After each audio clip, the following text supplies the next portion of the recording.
One. All right. Hey, Facebook world. Hector here, Corpus Christi. I've got a really good, interesting guest and a good friend of mine, Tony Gracia from Portland, Oregon. Tony is the owner of Industrial Strength. They've been in business a little over 4 years. Tony and I kind of hit it off through the awesome sport of Brazilian Jiu-Jitsu and the art of Brazilian Jiu-Jitsu. Tony's been training Jiu-Jitsu for over 14 years. He currently holds the rank of Black Belt, and he's got a very interesting story from where he started to how he incorporates his Jiu-Jitsu with strength training and all of the students that he works with. He runs his business with his wife Mira. Together, they have established a really great training facility in Portland. And so, Tony, thanks for taking the opportunity, and thanks for taking me up on the time for us to kind of share a little bit about you. What is Industrial Strength? Like, kind of, where did Tony come from? How did you learn about Jiu-Jitsu? There's so many questions I'm sure people have. So, Tony, tell us a little bit about yourself. Some of your background. How did you get to where you are today? Okay, cool. Well, first off, thank you for having me. I think it's a really cool series of interviews that you're doing and just sharing the stories of other people in the industry. So thank you for inviting me to come on. So kind of my background, I've lived in the Pacific Northwest pretty much my entire life. Grew up in Seattle, was there all the way through graduating high school, age 18, and then went to college in Oregon, just a small private school, just a little bit outside of Portland, and then just made my way to Portland after that. So I've been Pacific Northwest kind of my entire life. The way I kind of got to where I'm at now is that, growing up, baseball was my big sport. I loved baseball. It was like my favorite thing. And anything I could do to be better at it, I would do, take the winter skills camps and work with coaches in the off season and stuff like that. And then as I got a little older and got into high school, our high school had a strength training program. And so the coaches encouraged all of the athletes to get involved with the strength program to put on some muscle, get bigger, stronger, faster to help out on the baseball field.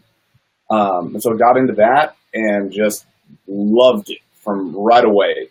I was not particularly good at it at first. It definitely took me a while to build any strength, build any muscle, but I just absolutely loved how I felt and like what it did for me, both as just an athlete and also just just self-confidence too is a big part of it.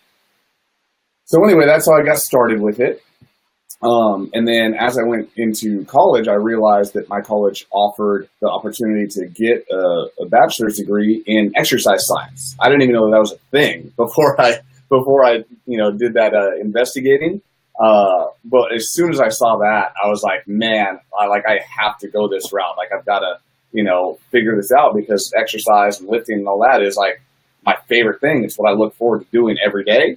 So let's figure out how to, get a degree in it and, make a living of it. So that's how I got started into the lifting. And then with the jiu-jitsu, I also started around the same time. I finished my senior year of baseball, and I think like a lot of people at that time, they had fun with it, but they're also like, okay, I've invested a lot into it. There's a little bit of burnout feeling. They might be interested in trying something new. And at the time, jiu-jitsu, nobody knew what jiu-jitsu was. The first person I told that I did jiu-jitsu thought it was like a pottery class, if you can believe that. Now I think everybody kind of knows what it is, right? MMA's on TV, stuff like that. But the guy was like a pottery class? What is jiu-jitsu? But I was hooked from my first day, man. Like the mat space of my first school I was at is not much bigger than my office that I have now at the gym. So it was super small. It was in a little strip mall back behind a McDonald's in my hometown. But the coach was fantastic, and the people there were super nice. And I was just like hooked from day one. And so, I trained like literally every class that was on the schedule, on the academy schedule for the summer. I literally attended every single class. And then I had to go to school, and the school I went to was in a real small town, and there was no jiu-jitsu at all. and I was just like dying to get back on the mats. And so every time I would come back home, like I wouldn't even go home first. I would plan my drive to hit a class on the way home. And then I would go see my family and my parents and all that stuff. So that's kind of how I got into jiu-jitsu, and I've just been pretty much hooked ever since. And then after I finished my degree, I moved up to Portland, which is where I live now. Got a job at like a big box kind of corporate gym. Spent maybe about 6 years or so there, and then at that point decided it was time to open my own spot. And that was 2013, and here we are now, Industrial Strength. Nice. Yeah, I know when I started jiu-jitsu, I started in 2000. So the same kind of, when I told people I did jiu-jitsu, if they asked me, they're like, so you do like jiu-jitsu, right? Like, I still get that. like it was like karate, or like, I do like right. jiu-jitsu, right? I didn't think it was a martial art and not like a pottery class, though. Right. So tell us a little bit about, I mean, you and I both have an affinity for jiu-jitsu, but there's another common thing that you and I both really love, and that's this weird kettlebell right. thing. So you started training jiu-jitsu, you came across strength training, you kind of transitioned into, you found your love of the martial art. Mm-hmm. How did you come across kettlebells? Like, was there a connection between BJJ and kettlebells? Like, what launched you into that kettlebell journey? Yeah, so I first became aware of them through some of Pavel's books. I think I found them probably about 10 years ago, probably about 2007, I think. And so I bought a few of the books and things like that, and tried to kind of learn from the books. Kettlebells were not very easy to buy back then. I think that there was only kind of one primary retailer you could buy them from in the United States, and they were very expensive, and shipping was really expensive. And I was fresh out of college, and I'm like, there's no way I can afford these. They look really cool, but there's no way I can afford them. But then I found there's a little small chain of stores that sells used sporting goods that's here in Portland, and I think throughout the Pacific Northwest. And they actually carried some kettlebells. And so I was actually able to get like a couple from there. I got one 24 kilo and maybe like one something else. And so I tried to like self-teach out of Pavel's books, pretty much. And so I dabbled in it a little bit just with the self-taught stuff from the books for a while. And then when I really started getting into it was probably 2010, I think. My then girlfriend and now wife, Mira, her main sport is Olympic lifting, or weightlifting is the proper term for it. And she ended up coming down with kind of an injury that made it hard for her to keep doing weightlifting for a pretty extended period of time. It was a pretty bad hip injury. And so she still was really competitive and wanted to like do something really badass and really cool. So she decided to sign up for a kettlebell certification, which was the RKC. And I was like, well, I can't let you do it and me not do it, right? Like she didn't even work at the time as a trainer. I'm like, I can't have you do it and have me not. So we decided to do it together. So we signed up for our first kettlebell certification, which was September 2011. It was in Chicago, or the Chicago area. And, we had heard that it's a really rigorous and demanding certification. And so we decided to find some coaching to help us with that. And again, there weren't many options at the time. Kettlebells had not hit like mainstream yet, but we were really lucky that a great instructor, Lance Koffel, is also right here in Portland. And so I was able to get in touch with Lance and do some lessons with him to help tighten up our form and our technique and put together a strategy to help get us through our certification. And he was awesome. He really helped us out a whole bunch. And Mira and I were both able to go through the cert with a lot of success. And I think that made it such a positive experience because we were able to be successful because of the coaching we had going into it. And we didn't feel lost or overwhelmed or not prepared enough or anything like that. So yeah, that's kind of how we initially got into it. And then as my my confidence grew with that tool, I realized how much I loved what it did for me for my fitness for jiu-jitsu. Prior to that, I'd done a lot of barbells, and I still do.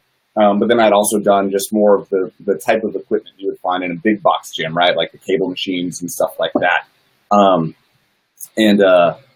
My cardio would be like on a treadmill or whatever else, right? But it's just the equipment that they have there. So you use the tools that are available to you. Ever since I got the kettlebell, I don't think I've been on a treadmill or anything like that since then. It's my one-stop shop for almost everything I need to do. Nice. I met Mira for the first time at my level 2 in Right. St. Paul, and I think you might have been there, but you weren't at the cert.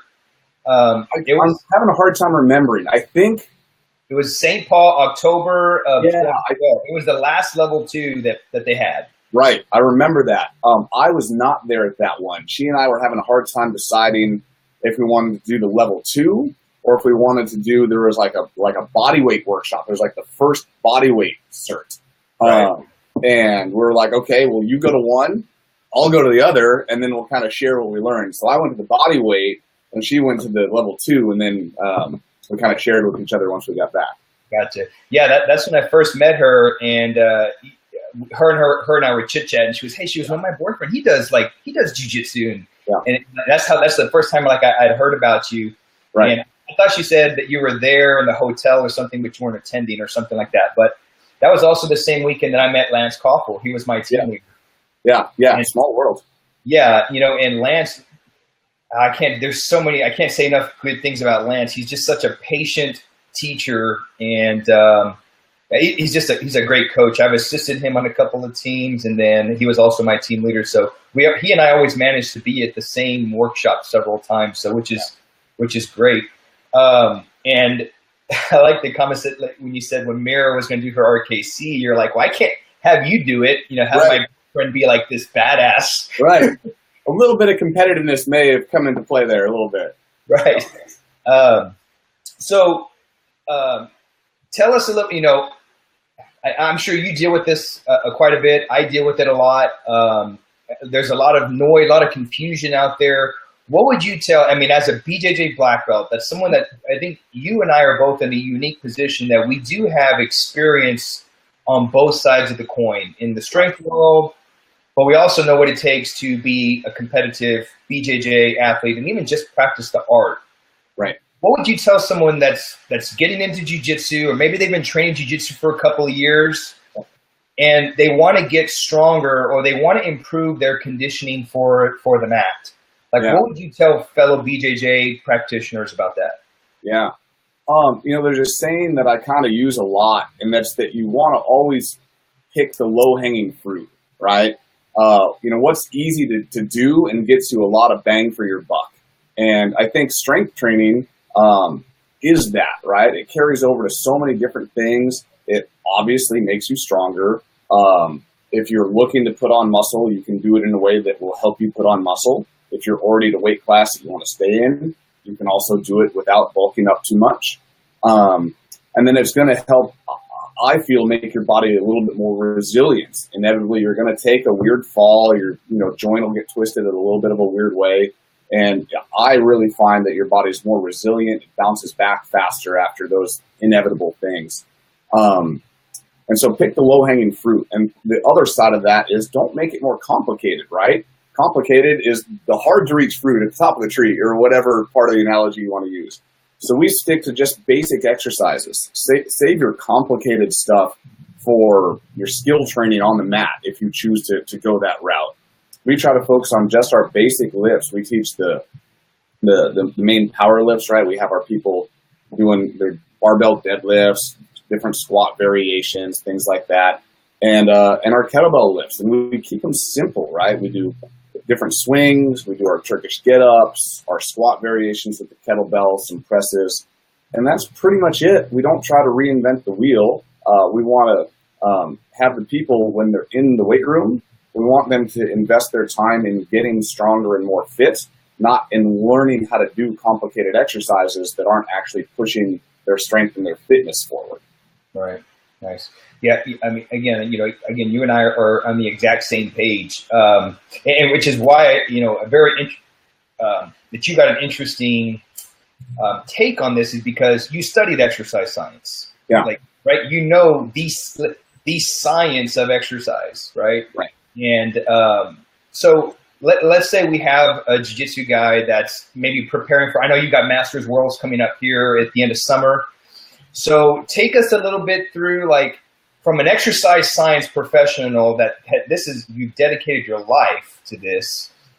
What would an example of prep, like competition training for you, aside from, obviously we know to get better condition for BJJ, you got to do more drills, you got to roll more, you got to do all that. But like, as far as like in the weight room, what would be like some of your go-to? We know barbell deadlift, but like kettlebell drills, what would be some of your go-to kettlebell skills?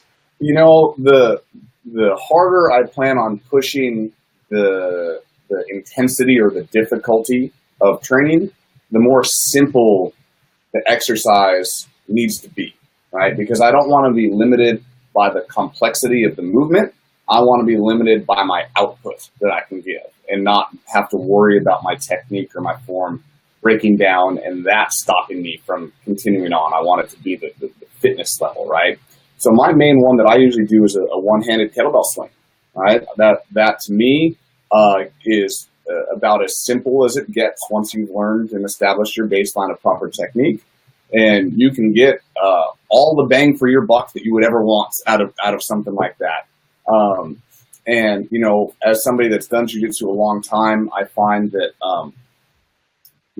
one of the big factors when the intensity of the match gets high is you have a really intense exchange, right? A really hard scramble. You're fighting for a takedown or to settle a pass or whatever. And you have this burst, maybe it's a 10, 15, 20 second long burst of effort from both guys. Who can recover from that faster and be ready to go again? And that's how we do our kettlebell training. We'll hit, say, a set of 10 reps of kettlebell swings, hard and heavy, right? It may take you about that 15 seconds or so. And then we see how fast can I recover from that in order to then be able to put out a significant amount of power again. Being able to just go at really low, power levels doesn't do me any good, because if that guy's able to put out way more power than me, it doesn't matter. So I want to be able to have my big explosive burst, recover from it, and be able to do it again and over and over and over again. So that's how we do it. We the one-arm swing is usually our go-to, and that's how we try to program it almost like interval style, if you will. Intense burst, but allow enough recovery where I can be really explosive again on it without sacrificing my power or quality. Right. That's that was going to be my next question was, now that we do have people using more kettlebells and even more contact athletes are starting to use them for their versatility, the simplicity. There's a slight rehab factor where you can work on mobility, etc. So, but at the same time, even that can be like abused as far as, like you said, we want to focus on just getting stronger and keep things simple. Sometimes people go off, okay, well, I'm using the kettlebell, but I'm gonna do like sets of 50, and it's like, and you got these people that kind of really start going into that, and I'm glad that you mentioned, it's not how much work you can do, it's how much you can recover from. Yeah, right? Yeah. And there's got to be that certain minimum quality threshold, right? That like if our quality or our power or whatever drops below a certain amount, then okay, let's take a break and allow me to recover so I can repeat that minimum that I need in order for it to be a beneficial training session. Right. And I think, I can't recall the name of him. There's a pretty well-known Russian sports scientist that said, he quipped the famous, lift as heavy as possible, as fresh as possible, and often as possible. I think that's kind of I think it's not Volkoshinsky. It's I believe that's Zatsiorsky, if I remember. Right. I think that's right there. I just put to make sure it's on camera. Convenient that it's right on my desk in the office. Yeah. So and so it's like, and that's kind of where the whole, grease the groove stemmed from, and so many other techniques, because a lot of people are like, well, how is that even possible to lift as heavy as you can, but as fresh as you can, and as often as you can? So it's kind of like a dichotomy, kind of, right? So it's, but Yeah, so a simple one arm swing, you know, and so you're probably doing like sets of 10 possibly, right? You Yeah, said usually, yeah, 10's kind of like 5 to 10 is where I keep most of mine, actually. okay. If I'm able to do a lot of sets of like 20 or whatever, or 30 or 50, I don't find the weight is heavy enough to challenge me in the ways that I need to be challenged for it to carry over to my grappling. Right. I like to keep the weights heavy, reps 5 to 10 most of the time, and just build up my volume from there. And as my body adapts, the rest breaks kind of naturally get a little bit shorter, but I don't push it. If I ever feel like my power is being compromised or sacrificed, like I can't swing it as explosively, rest more, scale the reps back, whatever I need to do, because then I wouldn't be training the right thing if I just pushed through and got sloppy with it. Right. And I think that's like you mentioned, you know, you and I are pretty in tune with our body, and a lot of people really aren't. And so I think a lot of grapplers and contact athletes do run into this, always wanting more conditioning. And then when it comes time to compete at the Worlds, or it comes time to step in the cage, and they start fatiguing, they're like, man, I think I need more conditioning. Well, it's like, well, no, you did more. You did too much conditioning, and that is now being applied to that nervous system. Because nervous system's like a bank account. You know, it's so much can be added to that.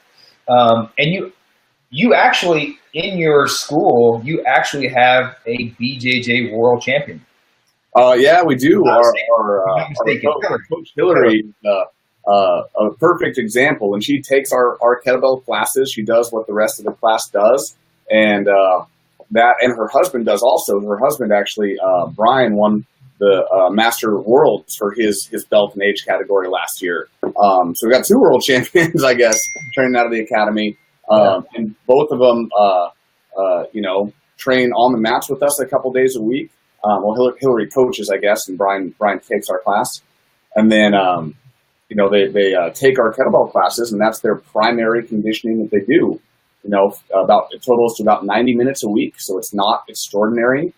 They do it in 2 45-minute blocks usually. We have other people who do 3 30-minute blocks, but it doesn't take that long, right? And you don't need to leave each session a sweaty mess on the ground trying to keep your lunch down. You know, like, you know, you can leave feeling energized and feeling better than when you came in, and still have it be a productive session. And I think a lot of people, especially jiu-jitsu athletes or MMA or whatever, don't realize that. They think they've got to be miserable in order for it to have been a productive session. And I cannot disagree more. I think you can leave, and should leave, feeling energized and feeling good most of the time. Yeah, absolutely. You know, again, I mean, we could probably sit here and talk about this for hours. For sure. But you know, actually, I shared something on Facebook. It was like an NP. I mean, you shared something about an insight into Galval's training, and the coach kind of had the same mindset, same perspective. Is, you know, the strength work should give more to the athlete than it takes away. You know, right. and it was refreshing to see that someone of a high caliber, that's like, I don't know, a 12, 14-time world champion. And coach of so many world champions also. Yeah. You know, that has a smart approach to strength training. So that's very refreshing. And for those, I mean, y'all can probably go to Tony's Facebook page. It's there on his feed. He shared something really interesting on the inside of Galval's training. So as we close out, Tony, something I'd like to just close out with is tell us a little bit about your business, Industrial Strength. You know, as a fellow gym owner, I know sometimes people see only the good part, and it's like, man, it's like, wow, it's like it kind of came out of nowhere. And, you know, like, tell us a little bit about like how Industrial Strength started. Cause I mean, I know in my experience, this didn't happen overnight. It was several years of preparation. For me, it was like 8 years. Hardstyle was like 8 years in the making. Yeah. I'm sure you have a similar story. Tell us a bit about Industrial Strength. Yeah, so I should start, for those who aren't familiar with what do we offer here, what do we do, and then I'll kind of get into how did we get there to begin with. So we offer one-on-one coaching and small group classes in both strength training, and we offer various different strength training classes, as well as Brazilian Jiu-Jitsu and kickboxing. So that's kind of like what we do, and we do it all under one roof, and we design the curriculums for everything. And there's not many gyms that I know of that do that. You're one of the rare exceptions where you've got one person that is overseeing all of it. I do know of some other places where there will be, say, like a gym or a CrossFit or something like that, and then they sublease to somebody else that does martial arts, but they're not the same program necessarily. We design all of ours to integrate well with one another and to complement each other. So anyway, how do we get started? Well, basically, my wife and I don't know that we would have started our gym if something like this had already existed. We probably would have joined that gym. But there was nothing like that offered strength training in a group setting. All the classes that were offered in a group setting were usually, more of either an endurance-based sort of thing, like, a WOD style or a boot camp style, or they were like a yoga or a Pilates or something like that. But there was no strength training offered in a group setting. And so we saw that as a little niche that we wanted to do. And we wanted to do that not from a business standpoint, but because it's authentic to us. That's how we trained. We know that people feel really good and they get really good results by training this way. So we wanted to spread the word of it and make it more available to more people.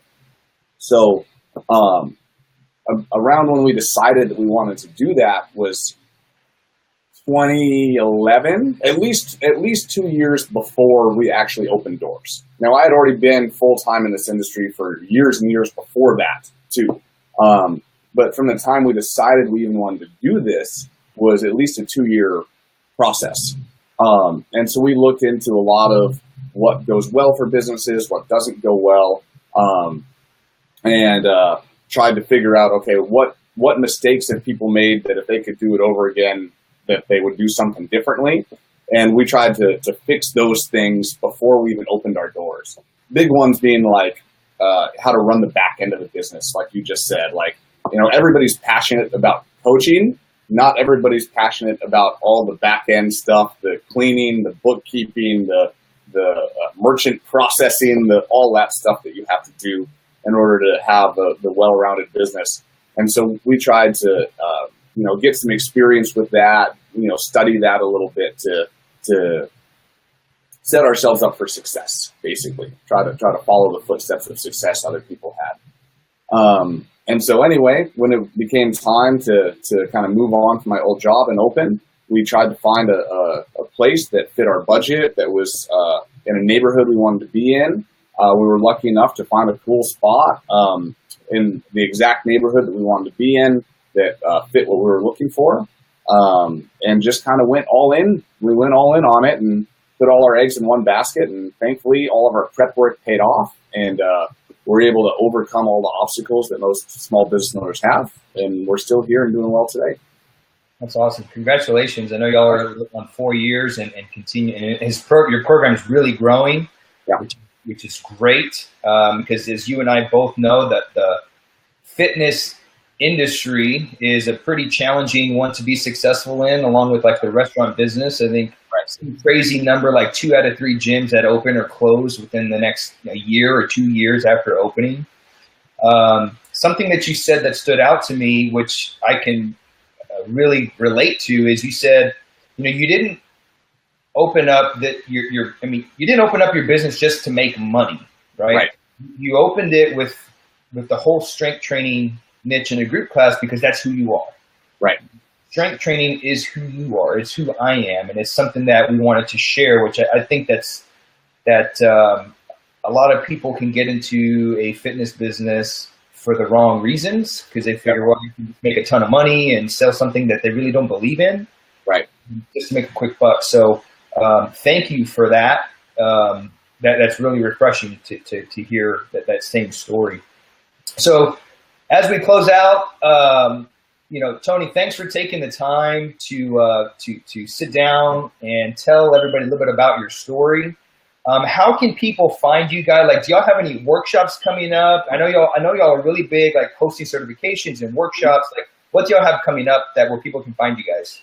Well, if you want to find us online, we actually have two websites. One, our main one is industrialstrengthgym.com, and that talks mostly about the lifting side of what we do. And then we have another one that's more dedicated to our jiu-jitsu side, and that's industrialbjj.com. So you can go to either of those. As far as workshops coming up, we've got a couple that we're hosting in the fall here. We have, and they're both through StrongFirst. So if you want to sign up for it, just go to strongfirst.com and you can make your registration through there.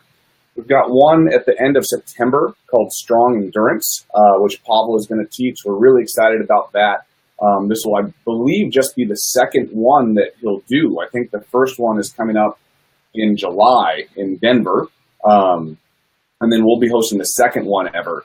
And that's, I believe, his take on using kettlebells as an endurance training tool and actually being able to have structured programs for it that are progressive in nature and you're actually following a plan. Because I know a lot of people love the kettlebell as a tool, but they sometimes only come up with kind of random things to do with it. And as I think we all know, a certain amount of structure to a program can reap huge rewards. And so if you're interested in learning how to program the kettlebell training tool, I would definitely check that out. And then 2 weeks after that, we've actually got the StrongFirst barbell certification that we're going to be hosting here. So you'll get both ends of the spectrum. You'll get your really heavy weights done with the barbell. You'll get your endurance training done with the kettlebell. And then you're pretty much going to dominate everybody on the mats at that point. Yeah, for sure. So everybody, I can honestly say for myself that I have trained at Tony's facility. It is a world-class training place. I mean, when you walk in, it's just like, man, I want to start lifting. I want to train. And if you're looking for some quality jiu-jitsu and you're looking for, I mean, if you're just looking for education on how to get stronger and how to use a kettlebell, how to use a barbell, but how to just be strong in general, you definitely have to check out Tony and Mira's place, Industrial Strength in Portland, Oregon. And if you're not in Portland, Oregon, they host many different workshops like Tony mentioned. They've got certifications coming up. They've got user courses, program designing courses. They're pretty active in bringing tons of education to their facility. So that's pretty much all we got, guys. Thank you, everybody, for tuning in. Tony, thanks again for your friendship and everything that you do as not only as a professional, but also as just the man that you are. And thank you. Appreciate it, man. Right back at you, and thank you so much for having me. All right, guys, we're signing out, and we will see you next Friday. Bye. Bye.